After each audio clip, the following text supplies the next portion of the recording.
कागल नगर परिषदेच्या वतीनं राजर्षी शाहू व्याख्यानमालेचं आयोजन करण्यात आलंय।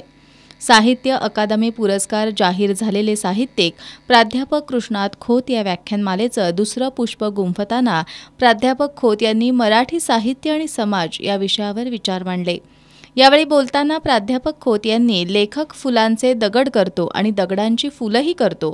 लेखकाची जागा समाजाच्या सर्वात शेवटी असावी, कारण तो लोकांचा आवाज असतो, असं नमूद केलं। मंत्री मुश्रीफ यांनी कागल नगर परिषद संस्कृती जोपासण्याचं काम करत असून या व्याख्यानमालेमुळे शहरातील सुजाण नागरिकांना वाचण्याची प्रेरणा मिळेल आणि प्रबोधनही होईल, असा विश्वास व्यक्त केला। याप्रसंगी मुख्याधिकारी डॉक्टर पवन म्हेत्रे, गोकुळचे संचालक युवराज पाटील, जिल्हा बँकेचे संचालक भैया माने, प्रकाश गाडेकर, चंद्रकांत गवडी, प्रवीण काळबर, अशोक जकाते, सुनील माने, संजय चितारी, अतुल जोशी, सुरेश रेडेकर आदी उपस्थित होते।